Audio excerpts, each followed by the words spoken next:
Hello everyone, welcome to yet another day in this clown decade, the decade where things are only going to get worse before they get better. And today we are going to go through possibly one of the most embarrassing press conferences I've ever seen in my life. This is rivaling the type of Tory power stance, Maybot Tory conferences we saw after the Brexit debacle, where the Tories were clearly having the biggest civil war of their life, and the completely cringe side was clearly winning. Because the problem Labour clearly have at the moment is that they are effectively too used to opposition. They've been given the power to actually do what they want.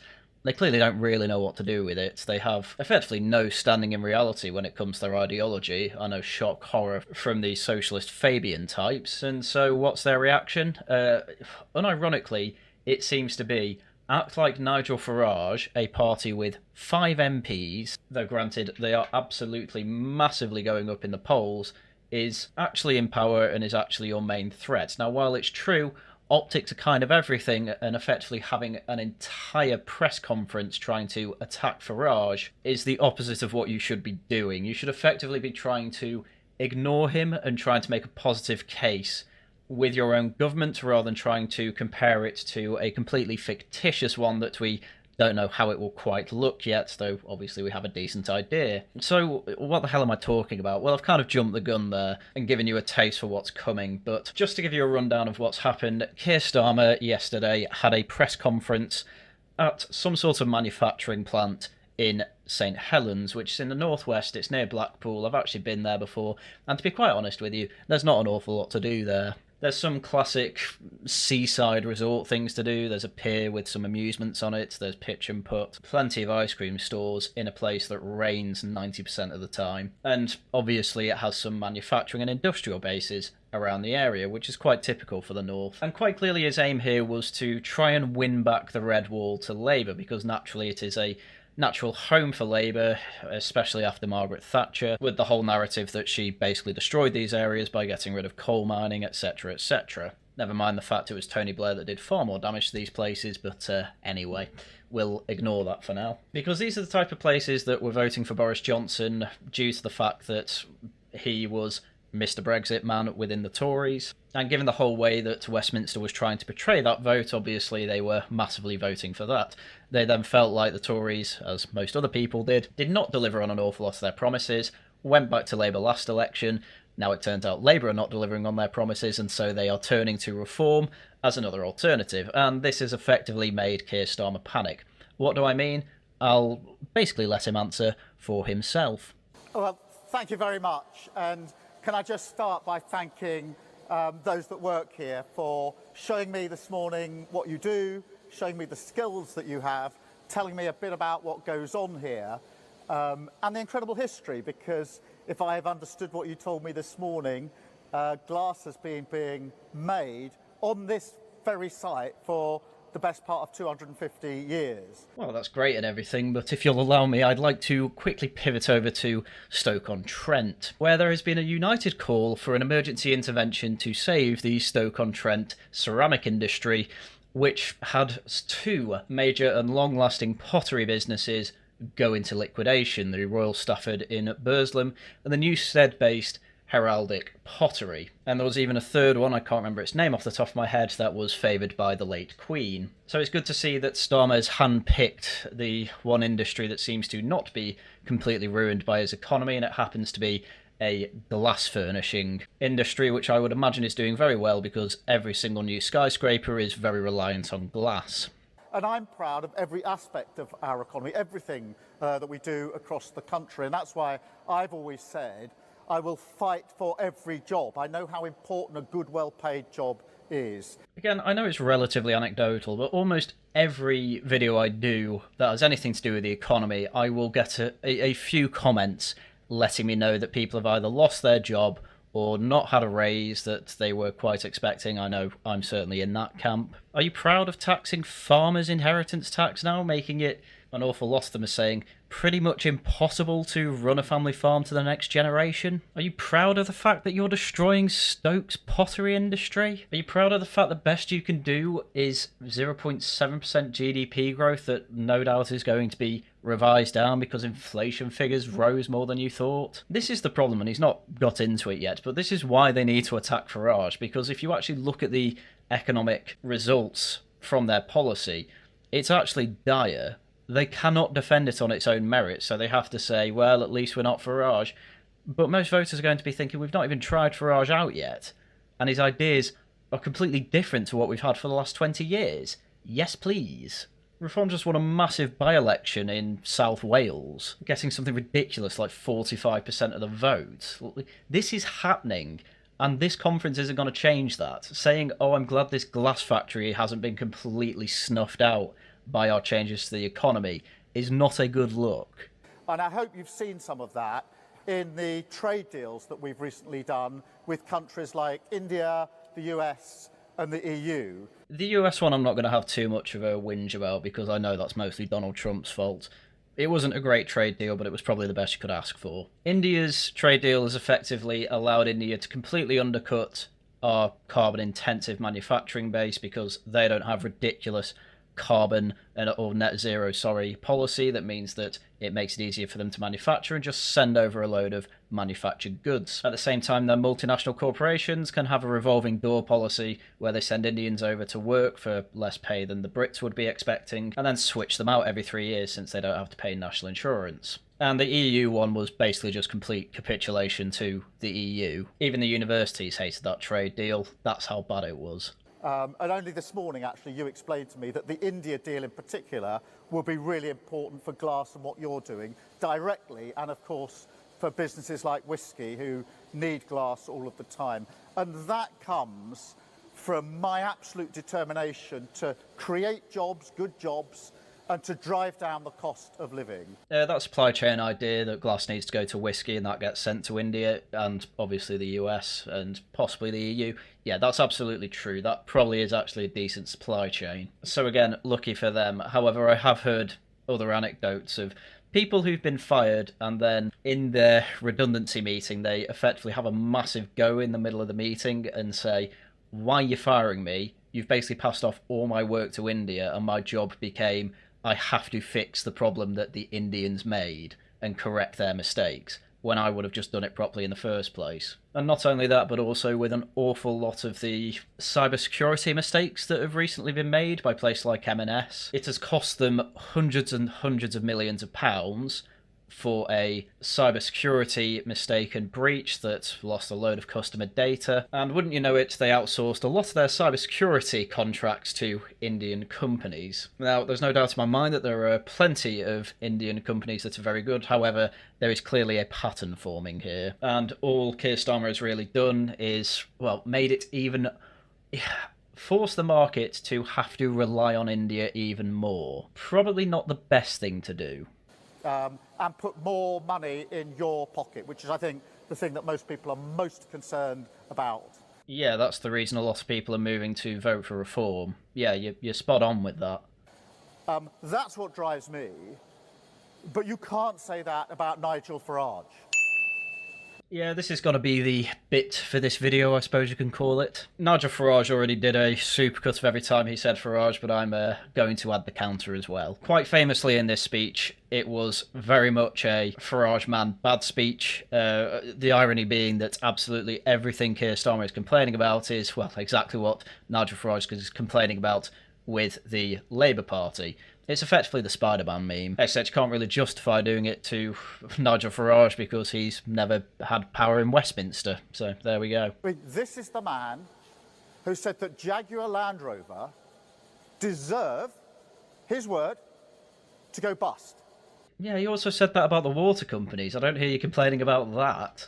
What's the reason he said Jaguar Land Rover deserved to go bust? Because they went woke and they're going after a market that's never going to pay for them. They made a bad business decision.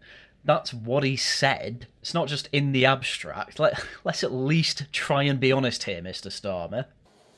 And he said that because he didn't like an advert that they made. Yeah, marketing's kind of important in the business world. Yeah, I agree. A lot of people agreed that that advert was incredibly stupid and called it utter woke nonsense. I even had normies commenting on how stupid it was and effectively saying the same thing Farage was. Why are they going in this direction? I don't want to buy a Jaguar after that. So yeah, of course they're going to go bust. First thing Starmer brings up, and it's something that normies have told me they agree with Farage on. It's not a good start. This is a company at the absolute forefront of British engineering. And he says they deserve to go bust. It's really showing the difference between the free market thinking and socialist thinking here, isn't it? Jaguar Land Rover have made many great cars in the past. Okay, are they doing it now? No. Oh, what market are they going for? Well, they're not going for the classic car market, which is, high-end market that they really should be going for. They're going after a class that effectively hate cars. It's like signing your own suicide note. Again, Farage is just correct. But unlike Nigel Farage, I've been to see the workers at JLR several times over, particularly recently. And I know what those jobs mean for the workforce themselves, for their families and their communities. And I saw firsthand the anxiety on their faces. I met them just as I've met you this morning. I saw the anxieties on their faces when they thought their jobs were at risk. Oh, interesting. Tell me, Mr. Farage, why did they think their jobs were at risk? Okay, quite a bit to do with America. Fair enough. Possibly also the fact that the idiots at the top of Jaguar Land Rover decided to sign off on an advert that had absolutely nothing to do with their market base. Trying to find another one that anyone could tell you was not their market base. In fact, post that advert going out, they've fired that marketing team for obvious reasons. And of course, it's also the fact that the Labour policy has led to sky-high tax bills, sky-high energy prices, both things that are quite important to have lower costs on to keep businesses running. But yeah, let's ignore that and just say it's Nigel Farage's fault for saying that the company deserves to go bust because they made a stupid marketing decision, which the company quite clearly agrees with. Yeah, I don't think I'd have stuck on this point as long as you have, to be honest. So when they needed support earlier this year, when we had to fight for their jobs and make a deal with the United States, I protected those jobs because I had them in my mind's eye. And politics is about who you have in your mind's eye. We protected those jobs. Well, how well you protect them is yet to be seen. The trade deal with the US is still not great. Again, I can't really blame Starmer for that. Trump is on an absolute mad one with the tariffs. But whether it's protected all those jobs, you're kind of banking on no jobs being lost at Jaguar Land Rover here. And regardless, as I said before anyway, if your point is, oh, Nigel Farage doesn't care about you, he said that Jaguar Land Rover deserved to go bust for going woke, well, Jaguar Land Rover agreed and fired the whole marketing team, so your argument doesn't quite work anyway. Would Nigel Farage have done the same? Absolutely not. Sorry, so your argument now has changed to Nigel Farage wouldn't have tried to do a deal with the US to benefit British business. Is that now your argument rather than they deserve to go broke for being woke? Yeah, so far this is an embarrassing outing for Mr. Starmer. I keep calling him Mr. Starmer. I really should go with the proper Sir Starmer. And that's the question you have to ask about Nigel Farage. Can you trust him? Yes, you have been in power for coming up to a year now. My raise wasn't as high as it would have been if we still had a Tory government, and literally all my bills have gone up, more than my raise. And I'm one of the lucky ones who didn't get the sack. Yeah, I trust Nigel Farage would do better than that, yes. Can you trust him with your future? Can you trust him with your jobs? Can you trust him with your mortgages, your pensions, your bills? Again, this is a shockingly bad plan. Awful. We are probably 4 years out from the next election. 2029 people looking out for the next election. Because we're at a point where a load of businesses are closing down, millionaires are leaving like crazy. A lot of the left wing are saying that's good. It's not. They're losing an awful lot of tax receipts from that. More kids have had to leave private school to go to the state sector than they predicted. Prices for everything are going up more than predicted. And we're being asked, can you really blame a man who doesn't have any track record in government whatsoever? Yet a lot of people would roll the dice with that, as we are clearly seeing in local elections and by-elections. What this is clear panic from a man who is leading a party that just had one of their safest seats overturned in Runcorn. I believe it was the 49th safest seat for Labour. That means that about 362 of Labour's seats are no longer safe. That is what we can conclude from that by-election. Now, it is a by-election, and they tend to favour the losing party, sure, but everything Labour have done since then probably haven't helped their voter base too much to increase in any way. And this conference isn't helping at all. And he gave the answer on Tuesday, a resounding no. He set out economic plans that contained billions upon billions of completely unfunded spending. Excuse me, sir, but you have just had to... Last month alone you had to borrow £20 billion, and not only that, you just gave away the Chagos Islands for 30 billion odd. This is also while our debt is just touching 3 trillion, it's nearly over 100% of GDP. By the way, the only times we've had that in British history are during major global wars, including the Napoleonic War, World War I and World War II. We haven't been anywhere near a war of that scale for 80 years, and yet we're almost at a point where we're at a wartime economy. Thanks Lord Keynes. Now, obviously, you can blame the Tories for an awful lot of that situation. However, you also have to bear in mind that the major complaint from Labour was effectively that the government didn't borrow more. Obviously, they'll say, oh, you need to tax more. Well, we're trying that experiment now, and it turns out you actually need more borrowing for that because, well, people leave, don't they? There's this thing called a Laffer curve, and as much as the left try and say, oh, that's been debunked, it hasn't.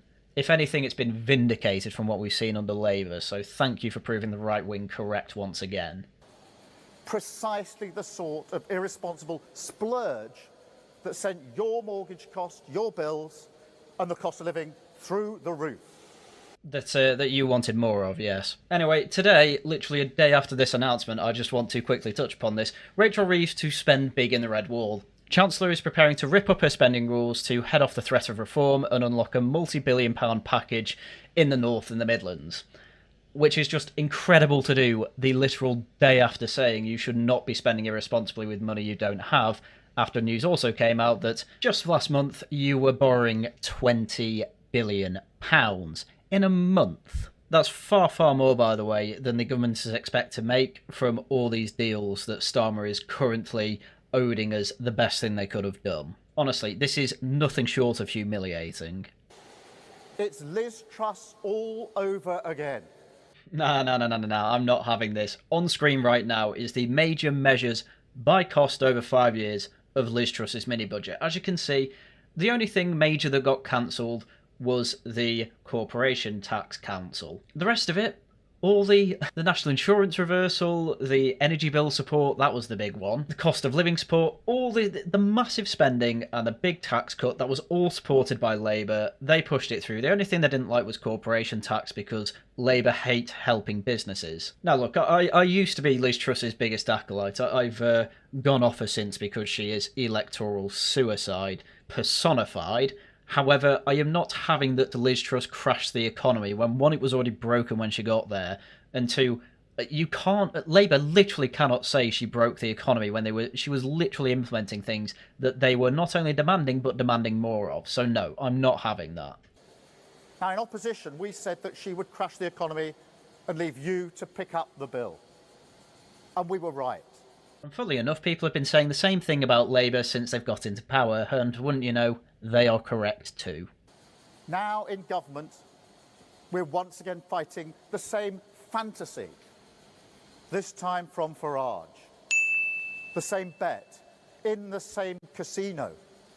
Just to point out how ridiculous this is, especially because Rachel Reeves has announced spending plans in the Red Walls a day after this. The complaint here isn't actually tax cuts. This is coming directly after Nigel Farage has announced a scrap of the two-child benefit cap and a return to the winter fuel allowance. Both of which, by the way, are popular Labour positions, and here's Starmer saying that's unaffordable, while at the same time borrowing 20 billion, while at the same time paying Mauritius 30 billion, while at the same time his Chancellor is literally saying we're going to be splurging in the Red Wall. This is possibly one of the worst political attacks I have ever seen.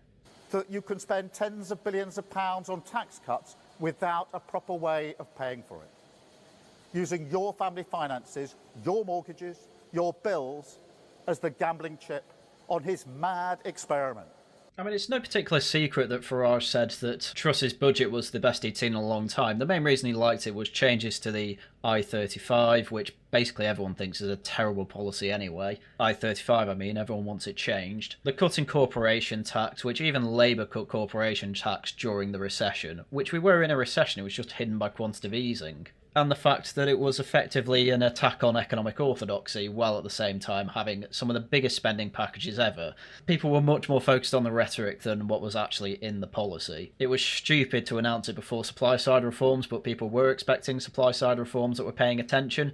The media didn't care, and ruined her for it, which, yeah, stupid on Truss's part, in my opinion. But again, Labour are actually on the side of, oh, she should have actually spent more, albeit while not cutting any taxes and actually raising them. But still, let's not pretend that Labour had any sort of sensible economic takes on the mini-budget. I mean, they're still blaming it for today's economic situation. The funny part is that the economy actually grew in the month that Liz Truss was in charge after the mini-budget. So there's so many facts going against the idea that it was Liz Truss and her budget alone that crashed the economy, but nobody cares about that, so she'll be smeared forevermore and be electoral cancer forevermore, unfortunately. And I can see that in keeping with my point, apparently he's in Las Vegas today at a casino. Yeah, he's there to talk about cryptocurrency because odds are that is actually going to be the future of currency. And there's an awful lot of entrepreneurs and business people that are frankly dealing in cryptocurrency because, believe it or not, business does tend to shy away from centralised currency because, well, look what's happened to the economy for the past 30 years where fiat currency has been king. If anything, to me, it shows how forward-thinking they are as a party. And it's not a surprise, because he said that the Liz Truss budget, in his view, was the best since 1986. Finally, a decent political attack, yes. Again, though, this can be entirely turned around by Farage, and as I'm doing now, replying, hang on a second, you wanted even more spending in that budget, though. So, well, finally there's an attack with legs. Unfortunately, it's one that can just be pivoted around right back at Labour anyway, so well done. That shows his judgment. It shows what he'd do. Now, I'm not prepared to let that happen. Labour's plan for change has stabilised the economy. Growth in our economy is at the fastest rate in the G7 this year. Yes, effectively the reason that a lot of economists think that is the case is effectively because Britain tried to get as much trading done as possible before the tariffs hit. That is why they think there is an uptick there. We need to look at overall trends, because ultimately it's a reaction to what Trump did, not necessarily anything that, well, Labour did. 4 cuts in interest rates. That means mortgages coming down. Well, again, arguably this is a lot more to do with the post-pandemic economy catching up with reality, and obviously MMT being in place for decades has meant that, well, we started having to pay back our debt to, well, reality. And while they are trying to return to MMT, obviously they've started coming down again. What I'm trying to say is that even under the Tories, this would probably be happening. This isn't particularly anything Labour have done, but ultimately they'll take credit for it, because why wouldn't you? And a pay boost for 3.5 million low-paid workers. Oh, that's a reference to minimum wage. Yeah, a lot of people got fired for that as well because it was simply unaffordable to have as many minimum wage people as before. I know plenty of accountants that have effectively told me, yeah, effectively to balance the books, people are getting fired or people higher up and not getting a pay rise. Both pretty detrimental. And unlike Nigel Farage, I know what it's like growing up in a cost of living crisis. Excuse me, Nigel Farage is in his 60s. He's lived through quite a few cost of living crises. I understand the idea is that Nigel Farage is son of a stockbroker and was a metals trader and did very well for himself. But the idea that Keir Starmer had a tough upbringing is also pretty ridiculous. His father owned a tool-making factory. When he says tool-maker, he's trying to make you think, sweating over a forge making tools. He owned a factory. It's very much like Frederick Engels pretending to be a man of the working people, and yes, he also owned a factory because his father did. It's quite ridiculous how close to each other their lives are, actually. I know what it's like when your family can't pay the bills, when you fear the postman and the bills that may be brought. And I know how much work we have to do. See what I mean? I don't think there are many people that particularly believe that. But there is not and never will be a magic wand that can wave away the need to manage the public finances properly. I'd bring up that Rachel Reeves is about to do a massive spending package to the Red Wall again, but I don't even need to point at that. How are you paying for Mauritius? Oh, that's actually coming out of the defence budget, by the way, so that's how they've managed to do that. How are you paying for all these public sector pay rises? Oh, VAT on schools. Oh, not as much money's coming in from that. Oh, what are you doing now? Oh, borrowing 20 billion. I'm not even joking. They literally cannot make this argument against reform because they are literally waving their wands around to say more borrowing from here, there, and everywhere. This was something Rory Stewart was even on top of when he interviewed Rachel Reeves before the election. Even Rory Stewart got this. Come on. Now, we were elected to change the country, but we were also elected to never put working people through a crisis like Liz Truss ever again. Britons increasingly blame Labour for the country's economic woes, as 77% say state of the economy is poor. Those who view the economy negatively are almost equally as likely to blame decisions made by the current Labour government under Starmer and Reeves than they are to blame the previous Tory government of Liz Truss and Kwasi Kwarteng. I can't believe that polls are coming out like this constantly. This was in January, by the way. This almost certainly has got worse. But it's amazing how they keep trying to deflect to Tories, and even Nigel Farage here, in saying we're actually the best for the economy. If this is the best we have, yeah, people are going to roll the dice. It's going to happen. Scunthorpe Steel, that was rescued. JLR workers protected. Wages rising. Mortgages coming down. NHS waiting list cut. 3 million extra appointments this year. Yes, no doubt there were successes, though I will say the appointment thing looks an awful lot like it was probably statistical tomfoolery than it was actually the NHS has improved. When it came to JLR, they didn't exactly look happy that they'd still have to pay tariffs to America to export cars there. Okay, it's better than 25%, but it's still 10% extra that they're going to have to either ask for more money from Americans for, or take the brunt of the cost for and eat into profits. Point being, all these successes, not exactly front page news, is it? People are much more interested in unemployment going up and public sector wages raising much, much quicker than private sector, while productivity is not touched whatsoever. The living wage raised. Water company bosses fined. You saw that earlier this week. Not exactly sure what that's got to do with you. That was entirely Ofwat, which is yet another quango. You know what's really helping working people? Having Ofwat fine a water company for, oddly enough, improving sewage. It's just not good enough for Ofwat. They also asked Thames Water, a company risking liquidation, to not pass on that fine onto the customers. What choice do they have? Are Labour doing anything about courts dictating wages? Courts dictating that companies aren't free to make their own financial decisions? No, of course not. Just, yep, we find them, isn't that great? I suppose in a way I don't want poo in my rivers, however I also understand the reality of the system's made to put them in rivers because it's better than coming up my toilet. The biggest levelling up of workers' rights in a generation, and a massive cash injection in our public services without making working people pay. That workers' rights thing has actually reduced the amount of vacancies we have in the UK at the moment, because effectively what the workers' right bill says is that every right you get as a worker after a probation period or 2 years or something like that, you get right from the start of your job. Full sickness benefits, almost impossible to fire you. I think we do have ridiculous workers' rights, by the way, I say as a worker. But at the very least, they were only available after 2 years of being with a company, which shows that you're committed to that company, hence you get the rights. Having it from day one, ridiculous thinking. Hence companies are less willing to hire people again, because now it's a much bigger risk, so thanks for that. Again, we've not hit working people. I suppose so, because there's less people working now.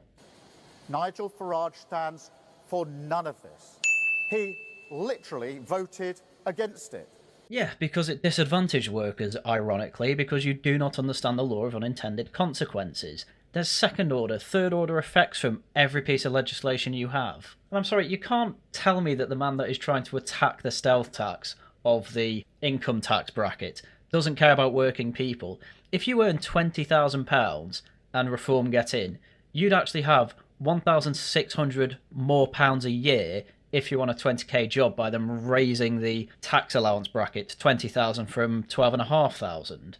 Massive. There's some right wingers online that are against that, and I don't get it. Their argument is that they want more people effectively to pay into the system so they have some skin in the game.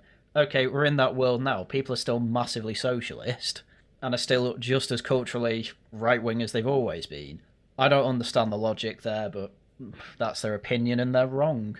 We will deliver our plan for change, and we will do so precisely because we protect our economy. That is the path to change, and that is what Labour will deliver. Thank you all very much indeed. Thank you. So that was pretty much it for the speech portion of this. We're going to go into the media portion because it's just a firing squad, and I'm so happy it got on camera. But as you can see, Nigel Farage fired back at Keir Starmer a bit as well, saying, "Why are you so obsessed with me?" And up to the end of the speech, they actually counted 7 dings. I only got 6, so clearly I missed one somewhere. Now, the speech was 8 minutes long, and obviously Nigel Farage counted 7 times that Keir Starmer mentioned him, or, you know, one of Farage's secretaries or social media handlers, whatever. That's an average of about a Nigel Farage mentioned a minute, and that's without adding in all the pronouns referring to Nigel Farage as well. This was clearly a direct attack on Nigel Farage and Reform, and the obvious reason for that is they are decimating Labour. They won Runcorn, absolutely huge. They won mayors off Labour, absolutely massive as well. They're effectively decimating everyone in the polls. Latest one today had Tories in 5th, by the way, with predicted seat. In fact, I'm going to get that up. Currently, the predicted outcome of the next election stands at Reform having a overall majority of 362, with Labour in 2nd by quite a distance at 136. That's not too dissimilar. It's quite dissimilar in terms of not as many seats as Reform would maybe like, and it's not comparable to the 411 that Labour have now. However, being down to less than 150 seats, pretty poor for an opposition party. Lib Dems are next at 62, SNP are next highest at 38, and Conservatives are 5th. Conservatives are 5th, and even in the highest possible predicted seat, they only just reach 160. Not even. 159. There is no wonder that Labour are panicking about Nigel Farage, because frankly, he has them absolutely dead to rights, and they don't know what to do about it. The best thing they can say is, "Oh, he liked Liz Truss's budget, you know?" Yeah, well, I'm not being funny. That actually is starting to look more ideal than the way Labour are handling things at the moment. At least Liz Truss didn't shell out 30 billion to Mauritius. Anyway, we get into the media question and answer session here, and as I say, expect a bloodbath, and expect me to be enjoying every second of it. Prime Minister Harry Farley from BBC News.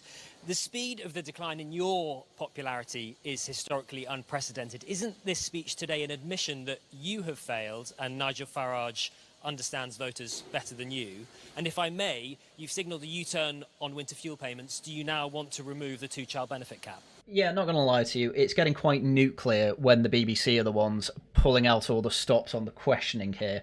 Effectively, he's asked, "You know, Prime Minister, you're very unpopular. We can all see you're very unpopular.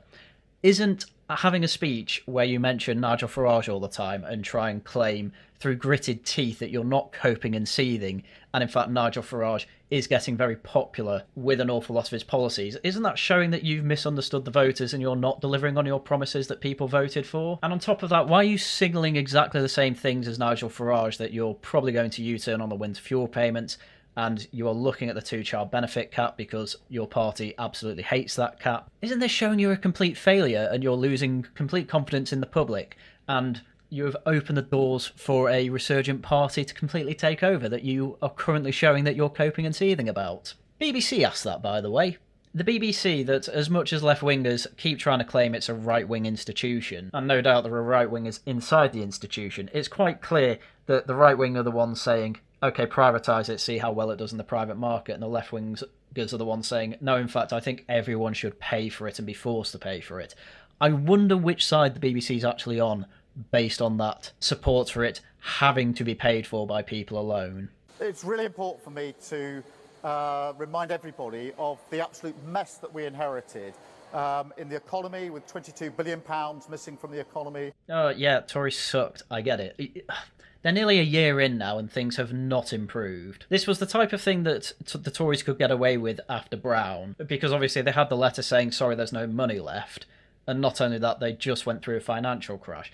The problem is that Labour were effectively demanding a worse financial crash post-COVID because they wanted harder lockdowns and they wanted more spending and more borrowing. So they can't really make the claim, as much as the Tories did, who were against most of what Blair and Brown did, that it's the Tories' fault to this point, because frankly, they've just carried on doing what the Tories were doing largely. They're just spending a bit more, because at the end of the day, the Tories delivered the world the left-wingers wanted. They can keep denying it, but it's what happened. So this rhetoric's got boring already. Let's skip to an actual decent point. Our job was to pick that up and turn it around, and that involved tough decisions. But we did that because we knew that the foundation of economic stability is the single most important thing. I vowed that people would never be put through the Liz Truss experiment ever again. And yet more people are willing to vote for a man who said that it was the best budget that we'd seen in some years. Again, a budget that was mostly implemented, and the main issue that Labour had at the time with it was that they didn't spend enough, and that they were lowering taxes. That was it. It's not very convincing, really, and people are not convinced by this, thank God. And the reason I'm speaking out today in relation to Nigel Farage is precisely because that's what the policies he outlined this week risk for our country. And we're here to make sure that working people are never put through that ever again. In relation to winter fuel, we do want to ensure that more pensions are eligible for winter fuel, and that's what we're working on. I literally cannot believe he just said that. Nigel Farage is absolutely mentally wants more pensioners on winter fuel payments. Can you believe that? It's going to be Liz Truss all over again. Oh, by the way, yeah, we want more pensioners on winter fuel payments. That's very good. Incredible. Hello, I'm Andrea Cass, Sky News. Reform UK say you're running scared of them, that you're sounding increasingly like them with some of the policies and announcements you've made recently. This is a speech that was very defensive, wasn't it? And also, if I may, one of their policies is now lifting the two-child benefit cap. The Education Secretary was on Sky News this week saying it's something you're considering.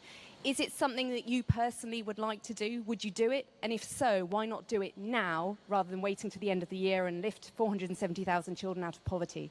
Again, Sky News, which in the UK is even more left-wing than the BBC. You know, basically saying economically, Nigel Farage is kind of flanking you by effectively going after policies that are popular with your base. Not even popular with the Tory or Reform base, by the way. Honestly, there's every chance it could be a bluff. There's every chance it could be a bluff. Either way, it's worked already, because Starmer panicked, used his time as Prime Minister, by the way, to effectively have a rally just with the media, who he's always had the idea is on his side because he was in opposition, to effectively grill him. The point of this is to try and be a bit Trumpian, try and be a bit real with the people. The problem is that it's too clear that everything here is scripted. These are all memorised lines to bleat back into a television camera, or I guess in this case a YouTube camera. This was streamed to YouTube, as well as every news station. It just doesn't quite work. You compare this to any sort of press conference that Reform do, and I mean anyone from Reform, not just Nigel Farage, but he is the best example of it. They rarely look at notes. If they do, it's to read off boring statistics. They make a fluid answer, and it looks like they're actually thinking about what they're saying. When it comes to Starmer, he's a robot, and that does come up later. However, once again, he's being asked about two-child benefit cap. He's been put into a corner by Reform. Again, every chance it could be a bluff. I don't necessarily think it is, because I think part of Reform's whole shtick is effectively don't make bluffs like that. If you make a policy announcement, follow through with it. But the problem is he's too busy shelling out money to Mauritius and things like that, and public sector payments, which they may or may not deserve. But while generally people who are working outside of the public sector feel like they're being shafted, it's not a great look all round. And effectively this is the equivalent, or as emotional as Keir Starmer can get. It's about as close as you'll see him to being a deer in the headlights. But he'll have everything prepared because he has an entire comms team who probably suggested doing this, and if I was Keir Starmer, would fire them now. Let me be really clear about the difference between this Labour government and Reform. Because we know for a fact what happens when politicians say they're going to spend billions of pounds and it's unfunded. You literally just borrowed £20 billion in a month. What are you talking about? We're living through that. Bringing up Liz Truss again at this point, it's 3 years ago. We've had recovery from it. The real issue was borrowing a hell of a load of money to get through the lockdown, which you supported more of. And now we're reaping the rewards of that, and you don't want to take any sort of credit for the help in the downfall here. And your recovery plan is garbage. And people mostly blame you for it, by the way. Back in January, it was equal with Truss-ish, 2 points below, whatever. At this point in time, there's no excuse. There's no excuse whatsoever. You've ruined your time in government. You've ruined your own credibility. within the first year. The honeymoon period collapsed. And then all the narratives you come out with, all this Chagos deal, you know, China hate it, Russia hate it. China came out, I think it was yesterday, it might have been today, and effectively said, oh, we're actually in favour of this deal. They can't even keep their narratives going for a day. This is incredible. This is the most woeful government I've seen, and I've seen some woeful Tory governments. And it wasn't Liz Truss that paid the price. It was the millions of working people who paid the price for that experiment. I think it's pretty hard to argue that Liz Truss suffered anything but negative consequences for her time in government, let's be fair here. But as I've been through plenty of times, the UK economy has been broken for nigh on 30 years. We're just now seeing the cracks become impossible to cover over, and Reform are the type to effectively say, right, we need a complete, not necessarily reset, but, well, complete reform. They're called reform, come on. But complete reform of how all this stuff works, and they do want to pivot to a more free market economy, because believe it or not, it works absolutely everywhere, while public spending is much more focused on British interests rather than every foreign interest we can think of. That experiment through their prices going up, the cost of living went through the roof, mortgages went through the roof, and the whole country went through a crisis. It's hilarious how just 2 questions in, he's already pivoted away from his whole point, which is reform sucked, to then saying, oh, Tories suck, don't forget them. Because Tories are easy to forget at this point, to be fair. But ultimately, this is perfectly encapsulating what this press conference is. Forget our problems, look how much worse the problems of the Tories were. Reform basically want that, which is just nonsense, because Reform's rise was entirely due to Tories not delivering. And the whole world looked to see what on earth was happening to the United States. So we don't need, this is not theory. I love his accidental slip-up there of nearly saying the state of the United States rather than United Kingdom, but, you know, that's as close as we're ever going to get into a real person, like Rescue the Sausages as the other one. Him making slip-ups in bleated answers is about as close we can get to him being human. And what Nigel Farage is doing is Liz Truss 2.0. Same promises of billions and billions of pounds in unfunded cuts, with exactly the same results. I was listening to Radio 4 yesterday as well, and there seems to be this weird narrative that Reform have not at all... Basically, Reform didn't give this answer at their press conference. You're going to tell us how you paid for these measures that you've announced today, or have you got a magic money tree growing in your back garden? All right, you started it. The cost of net zero, £45 billion every single year. The cost of asylum seeker accommodation, £4 billion every year. Etc, etc, etc. You can go and see the clip yourself, link in the description. This happened over the election as well, with everyone saying, oh, the Reform government are actually making the most spending pledges ever, they're the most left-wing, it's crazy, while completely ignoring all the savings that they're estimating as well. And these numbers might not be exact, but, I mean, when have speeches like this ever given perfect predictions of what everything's going to cost? But these are businessmen. They know that they can only work off estimates, so no one's really bothered by this. But as I was saying, this has always been a really odd attack on Reform, because they are happy to understand that savings can be made elsewhere by cost-cutting, whereas they can obviously be raised in other places due to that cost-cutting. They're fine doing that with Labour, but when it ever came to the Tories, or obviously when it comes to Reform, they just ignore it. It's really, really strange. And as I say, it's a meme that's been going around quite a bit through, well, the media class. As I say, I heard it on Radio 4 yesterday. Sky were pushing it last election, and now obviously Keir Starmer himself is pushing the same nonsense. Very funny to see, and I don't think many people really buy the attack anyway. And I feel very strongly it's my responsibility to protect working people from being put through that ever again. Thank you. Didn't even touch on two-child benefit cap again, by the way. He's just not answering that question. Because, again, he's a robot, and I can only imagine they didn't prepare an answer on the two-child benefit cap. That's literally my only answer here. Chris Hope, GB News. Prime Minister Farage, Nigel Farage, has 5 MPs. You've got 403. Are you panicking because Reform is so far ahead in the polls, it seems? Is he living rent-free in your brain? You went to a state school, your dad worked in a factory, your mum worked in the NHS, so why has a public school-educated former city trader got more in common with the Red Wall than you have? So GB News, right-wing outlet, but a question that's not too dissimilar from the last two, and this one being a bit more direct. Why are you panicking about Reform when they have nowhere near the level of power you have? And also, why in the polls is Mr. Farage a man who, as he says, had a rather privileged upbringing, outperforming a man who apparently had a rather tough upbringing, as he keeps trying to claim? Well, I've set out my divide. I think the single most important thing is to make sure we stabilise our economy and build on that strong foundation the future of our country. I think this answer has really driven home the point that he just doesn't answer questions. He has effectively a list of answers in his brain that he replies with. He's basically an NPC, which if Dominic Cummings is to be believed, the entire Westminster system is set up to effectively select for NPCs, so I suppose this makes sense. But being asked, have you done this press conference because you're panicking about reform, to reply with that with just, oh, I'm just trying to get the economy in order, doesn't make any sense, because he doesn't have an answer for that in his list of answers he's memorised.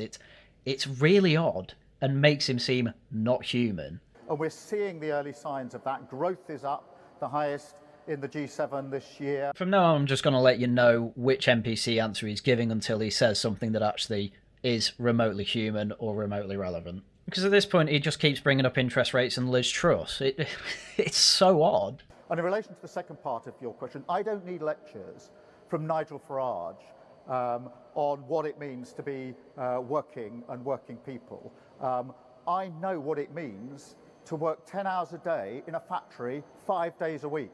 I mean, I can't say whether that's actually true or not. The most I can find of his work before he became a barrister and went to university was that he... This makes him seem really human. He was caught by police in France selling ice creams illegally to try and raise money during a holiday in the 80s. That's about the only experience I can see of him being a working man, and somehow that didn't make him anti-regulation, which doesn't exactly help with the Starmer bot accusations. But, I mean, I can guarantee, I've known many people who've had quite normal jobs, quite normal 9-to-5 jobs that are considered working class, who are still very out of touch with the working class. My girlfriend, of course, would say I am one of those people, and she'd probably be right. But I suppose this is the thing with Farage. Because Farage just acts like a person and treats everyone with respect, he seems to be able to get on with anyone and everyone. It's quite clear that Keir Starmer, regardless of his background, I mean, if you think he can get away with the type of lies that he's been trying to get away with for the past probably tens of years, to be honest, but in his late political career here, yeah, clearly he doesn't particularly respect the people of the country because he thinks he can just lie to them constantly. And I know that because that is what my dad did every single working day of his life. And that's what I grew up with. So I don't need lessons from Nigel Farage about the issues that matter most to working people in this country. Thank you, Chris. Again, pretty blatantly ridiculous thing to say given your father actually owned the factory. Probably didn't work on the shop floor. And, I got it wrong at the start. Oh, I know what it's like to work 9 to 5 in a factory. My dad did it. Oh, did you do that? No. I got caught selling ice creams in France and then went to university and became a lawyer ever since. And he was active in the Labour Party since the age of 16, effectively because both of his parents were staunch Labour activists and called him Keir after the founder, or one of the first leaders, I think, I'm sure I'll get corrected in the comments, of the Labour Party. The most hilarious thing Keir Starmer could have ever done is have that happen and then end up joining the Tories or even Reform. I think that would have been one of the funniest things he could have done. But he's a robot, so he was given his path through life and he just followed it to a T. And it's turned him into a robot. Didn't answer the question again, though, but it was relatively relevant to it, and had another NPC answer, so there you go. Peter from The Guardian. Peter. Hi. Just to catch that out there, Peter Walker, it's Peter Walker, the politics editor of The Guardian. But Sir Starmer only used his first name and didn't say Peter Walker or Mr. Walker. Just said Peter from The Guardian, and this gives away kind of who Starmer's friends are here. Everyone else, BBC, Sky, GB News, he's used full names and said where they're from. With Peter Walker, just Peter, which shows you... It's not a surprise to anyone, obviously, but... It's kind of how Westminster has worked. You end up making friends within the media and then have preferred media organisations. And this obviously is Keir Starmer's preferred one at The Guardian, which makes perfect sense because they all simp for him. Laughing at The Guardian tomorrow again, by the way, guys. Go watch it. Keir. This is reciprocal, by the way, actually. I just caught that. Keir. Not Sir Starmer, not Prime Minister, Keir. First name basis. Not a great look, to be honest, on camera, but there we go. You've dodged the question on the two-child benefit cap twice now, so can I ask you as a first question, would you personally like to get rid of the two-child benefit cap? And on the wider issue of the opposition you're now facing, do you think one of the problems is that Nigel Farage can approximate talking like a human being, where you just resort to talking points and dodging questions? Just another layer on top of this. I saw this question, obviously, on clips on Twitter, but I didn't realise that it was a friend of Keir Starmer's asking it. Literally one of his friends giving him a massive open goal saying, please stop being an NPC and give me a human answer. That's effectively what he's doing there. He's effectively trying to make an open goal for Keir Starmer. Let's see if he takes it. Well, look, I mean, on the question of the two-child benefit, my apologies. I think I did the first half of the question, not the second. Let me deal with that directly. I'm determined we're going to drive down child poverty. One of the proudest things that the last Labour government did was to drive down child poverty, and that's why we've got a task force working on this. I think there are a number of components. There isn't a single bullet, but I'm absolutely determined that we will drive this down, and that's why we'll look at all options, all ways of driving down child poverty. So it's not a no, and thank God it's actually addressing the core issue of it, which, yes, the whole point of the two-child benefit cap being removed is to reduce child poverty, not necessarily to increase fertility or birth rates. But either way, a better answer than any other. It's a shame it took 3 attempts to get there, though. Now, on to talking like an actual person. In relation to working people... Okay, you sidestepped the question again. Can you talk like a normal person? No, let me go to my default answers. What matters most, in my view, is who politicians have in their mind's eye when they make decisions. I know precisely who I had in my mind's eye when I took the decisions that I had to on the international stage with the US trade deal. Yeah, just NPC answers again, though he does try and start talking like a person eventually. And that's the way I do politics, which is roll up your sleeves, understand the issues, understand the challenges, run towards that challenge, and make sure that we fix it for working people. And that is exactly what we did with JLR. That's exactly the approach I would take. What did Nigel Farage say about JLR? Maybe with a great flourish, apparently contacting with working people, he said they should go bust. I mean, I suppose I can appreciate the flourish of roll up your sleeves while you've got rolled up sleeves. That's somewhat human, I guess. But again, straight back to NPC answers. So he was given an open goal by The Guardian to act like a human, and he went straight back to NPC answers, trying to put a bit of human flourish in there. Yeah, very, very strange behaviour. I challenge him to go to JLR, stand in front of the workforce, and tell them that his policy for JLR is they should go bust. Thing is, if Farage did that, he'd probably spin it around and say, your jobs are at risk because the people in charge of this company are making incredibly poor decisions to get sales done.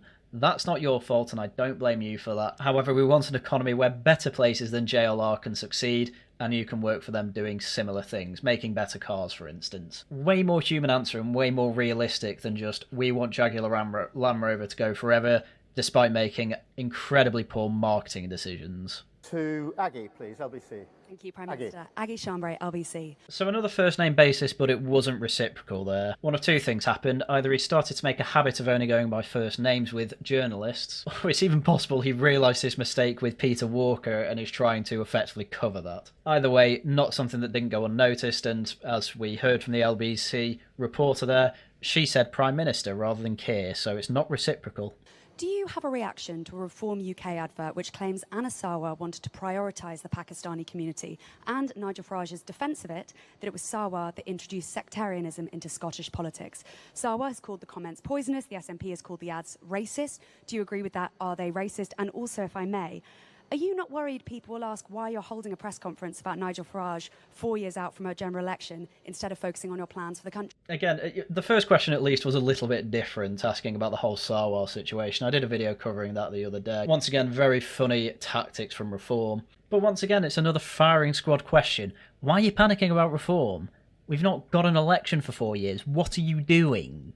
What we've seen with Reform in Scotland in relation to this particular video is manipulation, and it is, as ever with Reform and Nigel Farage, trying to divide people with a toxic divide and to poison our politics. Okay, so the Labour line is apparently what Anna Sarwar was saying in his clips from the other day. Effectively, the whole argument is now Labour is saying, oh, Sarwar's been against sectarian all his life, and then Reform just have clips of him saying white, having a Humza Yousaf moment, and also saying, I want to promote Pakistanis absolutely everywhere, to the top of every institution in Scotland. The funniest part of the whole thing is that Labour can't actually say that that is wrong. They can't directly address what was said by Sarwar, because effectively Labour believe that that is a good cause.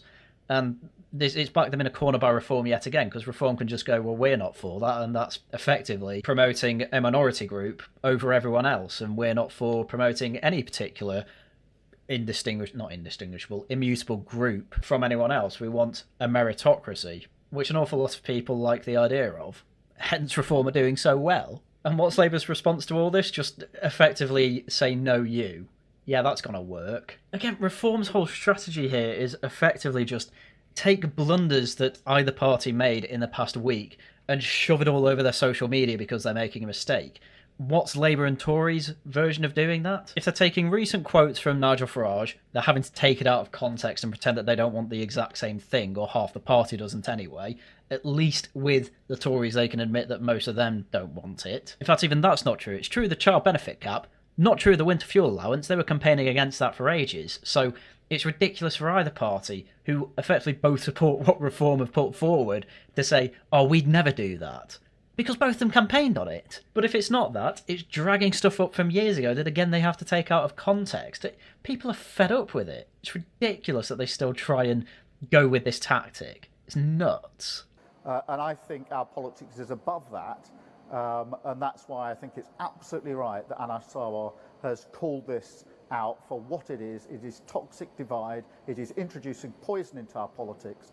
And that is exactly what turns people off politics. Another hilarious thing I'm noticing, and I didn't notice this in the Sarwar video, they're not calling him racist.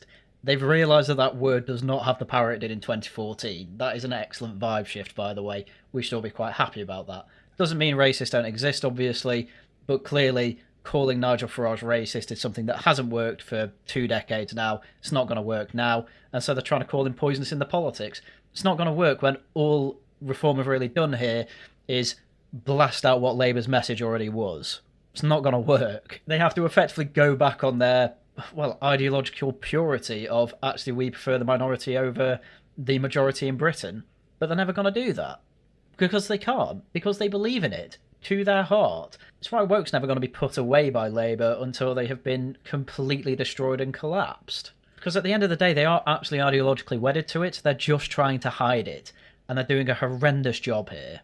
And that is why restoring trust to politics is so important to my project and the project of Scottish Labour. Thank you. Again, just ignoring the question of why you're so obsessed with Farage. It's really funny for him to keep dodging that. By the way, as this video is being made, Labour have done a whole load of attack ads on Twitter, effectively trying to make the same points that they are doing today, which is, oh, don't you know, Nigel Farage loved Liz Truss's budget, again, that most of Labour loved and wanted to keep as well, hence most of it was kept. And oh, don't you know that he wanted Jaguar Land Rover to go bust? So clearly this is the message they're going on, and as I'm going through, it's just not going to work. Because fundamentally, Labour still don't understand what people are voting for Reform for. They just don't get it. And ultimately, I think it's impossible for them to get it because most of them probably can't even fathom the idea of most of the country hating them. Because that's what it comes down to. Reform, effectively, for a lot of people, it is still a protest vote. That's absolutely true. But at the same time, it's a not particularly risky protest vote because clearly we're seeing plenty of policy come out of them. Policy that they are discussing and that both parties are now pretending that they were never for.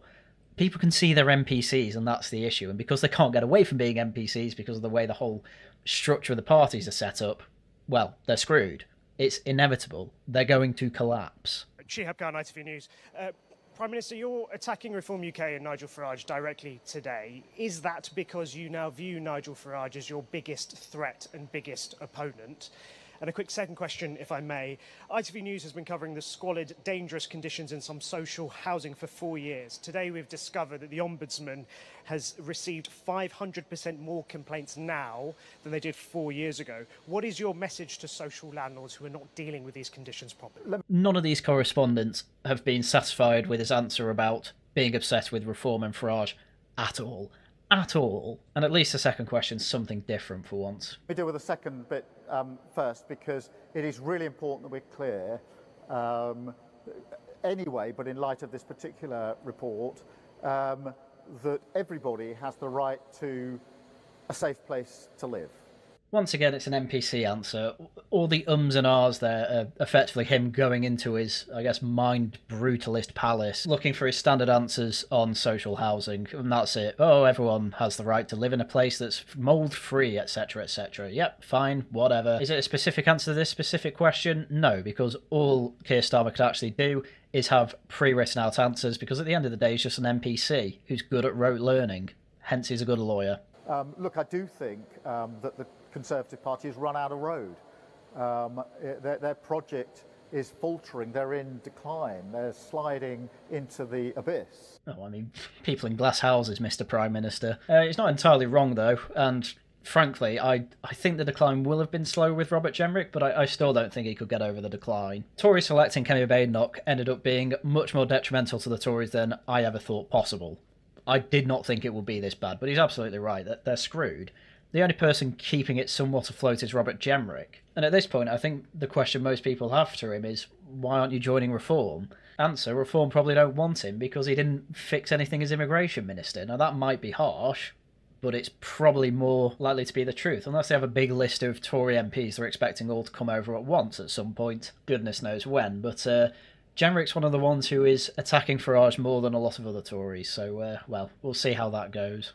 And it's very important, therefore, that we say that and identify that. But equally, politics is about choices.